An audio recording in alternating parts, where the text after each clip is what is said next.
In this edition of Business Connect, we will see how the hotlines of CWA and CEB operate and how this service is crucial for prompt intervention key areas. We also meet Alain Laumin, the CEO of MCB, as he gives his views on a report recently presented, Local is Beautiful, composed of different stakeholders from various spheres, namely the public and private sectors, NGOs, SMEs, and the press.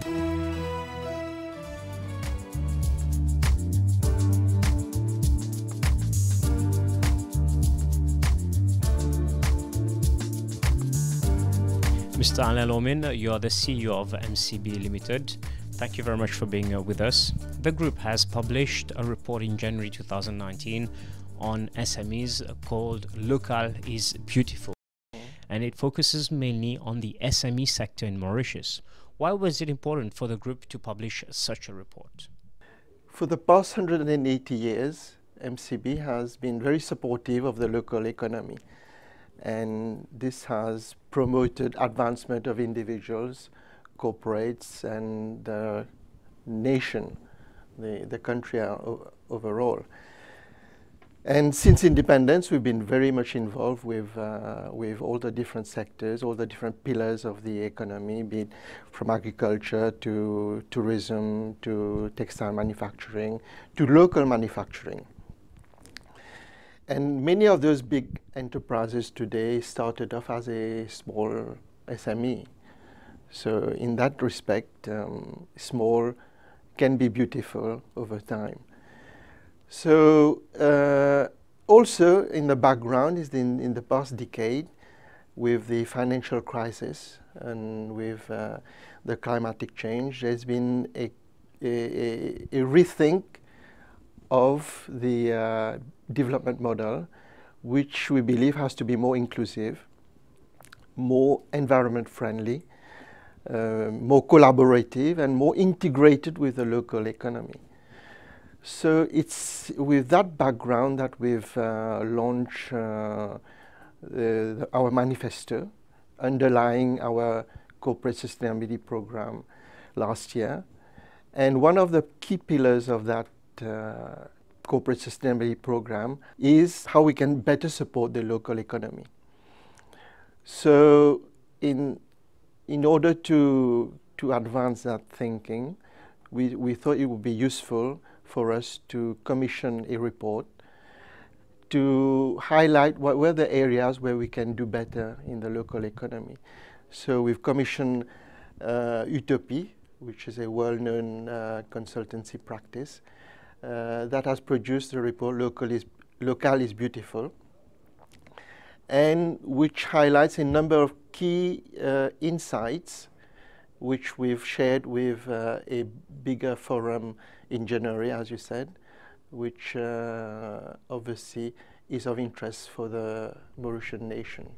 One of the main characteristics of the MCB is to focus on the strengths of SMEs. So how is this going forward? The SMEs, being themselves small enterprise, have been very flexible to adapt themselves to the environment. So that's very key to their success. I mean, there's obviously a lot of SMEs in Mauritius. I think the last count is 125,000. That's a lot for a Mauritian economy. A lot are unfortunately just average performing on having average performance. But we certainly note that a proportion of them, because of their business model, because of the way they work, because of their adaptability, are doing very well. And SME, by very nature, they fail, they restart, and they change their model. So it's one of the key strengths, I think, for SMEs, and that's why we at MCB we've always been supportive of SME, because we believe that they are certainly generation of employment for the future. Why is it important to attract external wealth to boost the SME sector in Mauritius? Of course, we're aware that there is a multiplier effect. How does it affect it? So it's good that you're commenting on the multiplier effect, because that's one of the key findings of the report. The findings being that, first of all, for each rupee of export that we do, there is a multiplier effect on the local economy. It's like a wave that ripples through the local economy. Just to give a quick example, is that a hotel that sells room has got its employees that it needs to transport. So it will have to contract with a bus company that will bring its employees to the hotel site. And it creates employment for the bus subcontractor. And the bus subcontractor himself, he creates further revenue for someone else in the economy, because he's got to service his bus, he's got to clean his bus. So if you see the impact of export on the local economy, it can be quite wide-ranging. So that's just an example, but there are many others. So that's what we enable the economy, the local economy, to progress. What the report spells out is that for each rupee that we export, there is a multiplier effect of 2.86. So at the end of the day, 1 rupee exported, we have 2.86 of national income. The second finding, which is also of interest, is that over the past 20 years, we've seen export progressing, which is good, because we see we've got a dynamic economy. It's increased over the 20 years by 225%. But at the same time, the multiplier effect of which we've talked about on the local economy has decreased by 35%.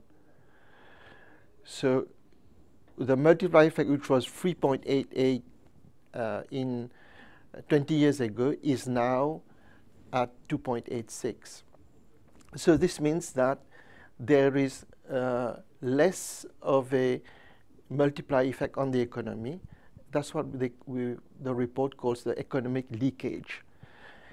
It can be explained by a higher substitution of local to imported goods, because some of the export that we're doing, as we become more complex, they don't find locally, so they have to import.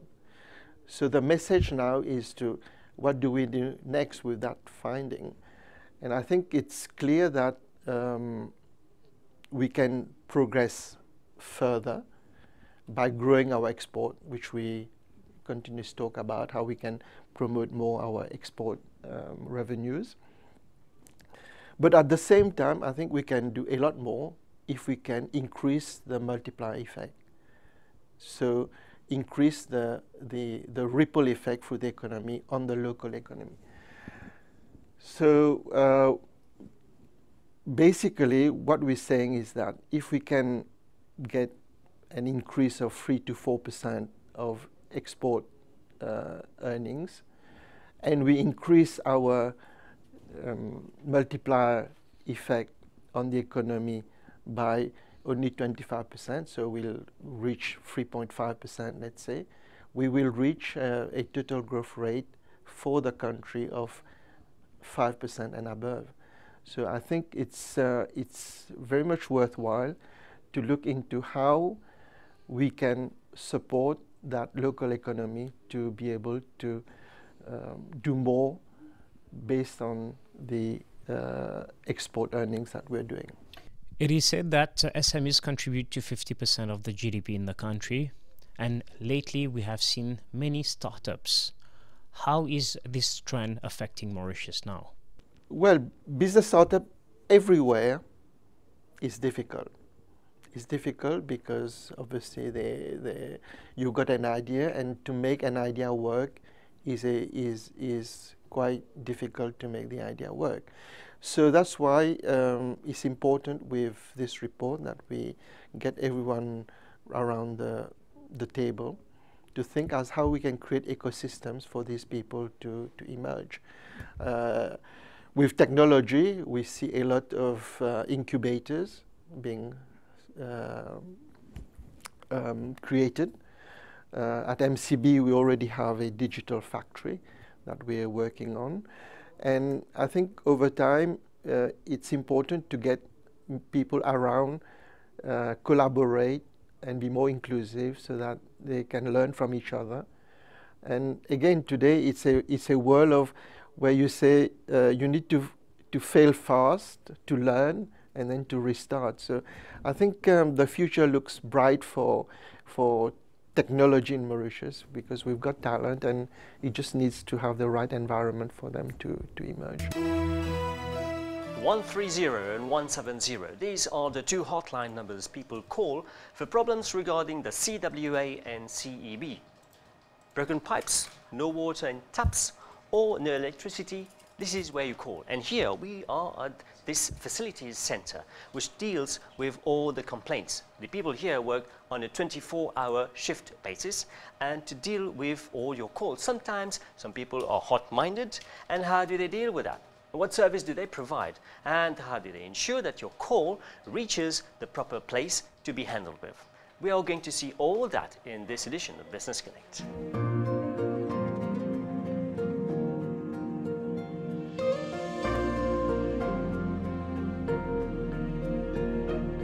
So Mrs. Dorina Prayag, you're the hotline coordinator for CWA, the 170.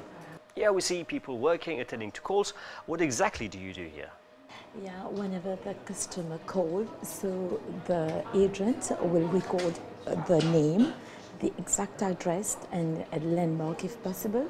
So they will record the complaint, and it will be online. It's important to note that the inspector also, they will have the complaint. And if we've got many different critical problems, okay, very critical, and usual complaints. So very critical, we will proceed immediately. So there is a back office. The agents will contact the inspectors immediately to tell them that there is a broken main, and we have to deal it very quick. Now you see those kind of complaints, critical, very critical, and normal. What's the difference? Yeah, very critical, it's the broken main where it will affect the whole regions where there will be no water. So we have to tackle this problem first. Then you've got some not that critical, the BCP, broken communication pipes, the leakage, or some leakage before meter, you've got excessive bill. This we will treat, of course it's a complaint we will deal with, but it's not that critical. And when there is a critical problem, the team will be there, and in parallel we will send water tankers. Now, we often see, okay, people call here, yeah, and they say that there's no action, there's no one who listens to them. What is the problem behind that? Well, that's what they said, but we've got some protocols here, as I said earlier, about the very critical. We'll give priority to these complaints. Of course, we will tackle the other problems in due time, but we deal with the problems and we escalate. There is the escalation process where complaints have not been attended, then it will go to the inspectors, the senior inspectors, engineers, so there is a follow-up about the complaints. Now, what about the service you provide? Okay, once the complaint reaches here, what follow-up do you do with the complaints there? That is, the inspector obviously will inform the agents while this problem is being repaired. And you know, we've got so many problems also. Sometimes there is a broken main and we don't have a relief from the RDA or authorized person, so it takes time, and the inspector will inform the agents. Then we will do some nursing calls, advise the customers so what to do next, and inform them why the problem is being delayed. Now, we see so many people, we see them busy from this morning. We've seen already 526 people have called, and you work 24 hours. How does it work? Yeah, there are some shift systems. Some people will start in the morning, early in the morning, the follow-up till 24/7, as you said. And you know, when there are many problems, we can't attend to all calls. Then we put the IVR, the integrated voice recorder, where we'll tell them about the problems. and the people will know the exact rules. Now, when a complaint reaches here, like you said, there's critical, very critical. What's the time delay that we take to actually work on the problem? The very critical one, as I said, the broken main, so we have to attend it immediately. We can't wait for that, and it all depends about the broken main, the structure, everything. So in 2 hours or 3 hours, we try to attend. Sometimes it's very complicated. As you know, we have very old pipes, but we attacked it on the same day.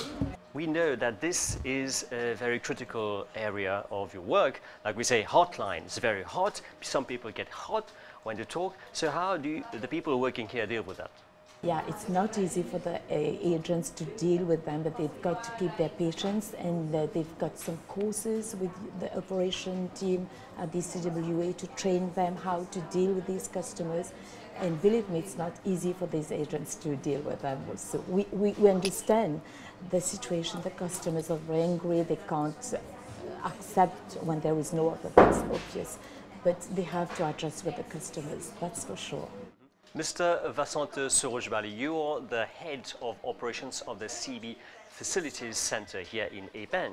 Now, CB here deals with a lot of complaints. How does this center work with the complaints received from the public? Actually, the complaints are received by the customer service relation officer. So they log in the complaints, and these complaints go directly to the management at the Eben corporate office, was deal with the faults, and these faults are dispatched directly to the technicians on site.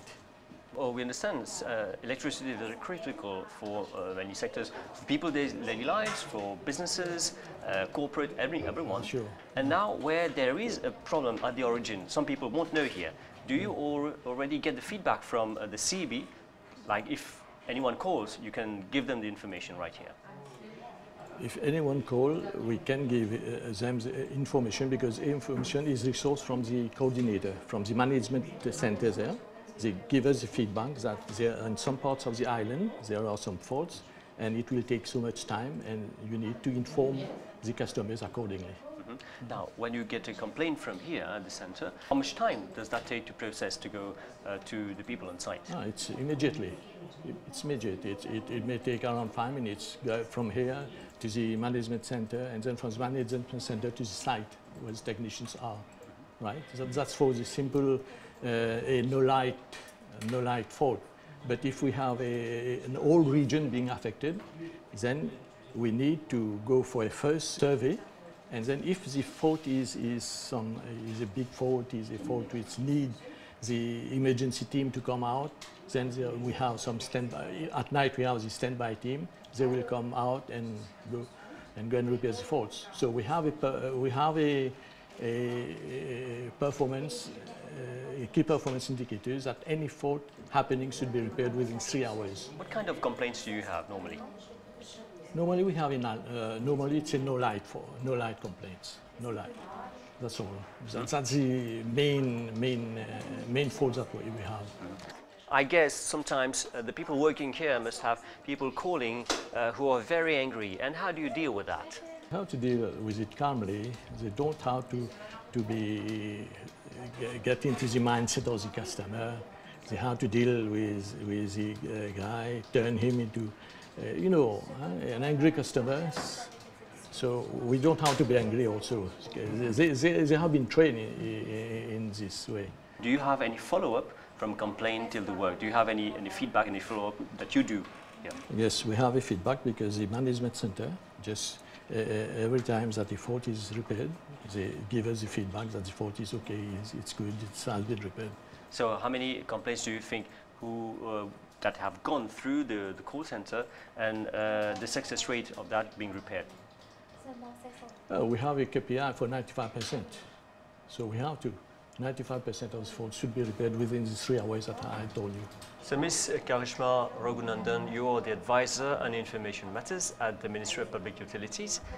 Now, this center here, which is also under your ministry, People call often for broken pipes, no water in the taps. And what have you decided at the ministry's level to solve this problem? Well, for this year, we have allocated a budget of 50 million rupees in the budget 2018-2019 for the water tank grant scheme. And it is targeted for low-income families. Now we have changed a bit the criteria as compared to the past few years. You no longer need to provide an affidavit, as we call it. What are the criteria for benefiting from this grant scheme? Well, the criteria now last year it was 25,000 rupees. Now the gross family income is 30,000 rupees. And to start with, you need to be an adult. Even if you're not the owner of the house, you can still be the tenant, but provided you have approval of the house owner. And procedures are very simple. You just need to fill in the application form, which you can easily get at any Citizens Advice Bureau, or you can also attend any customer service or sub-office of the Central Water Authority. And when you duly fill in the form, you just have to submit a copy of your national identity card, as well as a copy for your utility bill, proof of address, and you submit the duly filled in form at any of the aforementioned customer services office. And then thereon, the CWA, the sub-office, will sort out. They will insert all the applications in their database, and they will send it to our ministry, Ministry of Energy and Public Utilities. Thereon, there is a committee which works on the list every week, and then they will do the sorting out, and within 2 weeks, those who are eligible, they should be getting their approval letters. Mm-hmm. Now, how much grant do you get? On a weekly basis, we get around 300 to 400 applicants. Now, out of those 300 to 400, there are 250 who are eligible. And how much have you received till now regarding disbursement of this grant? So just at the start of the year 2019, roughly around 600 letters. We have already dispatched 600 letters as at now. Mm-hmm. And now, do you feel that people are interested with the grant scheme? How is it working at the ministry level? Yes, of course, they're interested, because on a daily basis we receive around 30 to 40 requests on the, in the call centers, asking for procedures, for eligibility criteria, as well as at our ministry, parent ministry level, we receive people on a daily basis asking for the forms, how to proceed and on. So people are very interested. So Hansley Sirangan, you're the supervisor of the back office of CWA at this facility centre. Tell us, when the complaints come from the agents and to the back office, what happens here? Well, when the complaint comes from back office, we challenge this complaint to inspectors and original promoter. For example, where have no water, broken main, leakage, these are critical complaints. We divert this complaint to inspector, and then we get feedback from inspectors if there will be a water cut or something like this. So this procedure you've told me about, how much time does it take and how does it go on? When we receive this complaint from the agent, we immediately direct this complaint to inspectors and also an original promoter on the site, where they will attend this complaint immediately. Yeah. Now, in your everyday work as supervisor, what difficulties do you see people here get through? Well, we have many difficult customers every day. Maybe the customer who phone 3 times, 4 times per day, but then we have to challenge this complaint to inspectors, where they have to attend this complaint in immediate effect. You said earlier there are some critical complaints. What does that mean? Critical complaint means where we have no water, broken main, leakage, water quality. These are the critical complaints, where inspectors must intervene immediately for these complaints, because a person must have water. They can't live without water. So are you in permanent contact with those people on the site? I have a team with me, with the back office agents. We have 24 hours contact with them. So that's it for this edition of Business Connect. Find this program on our website and also follow us on our Facebook page. We'll see you next time for another program. Until then, it's goodbye from the whole team.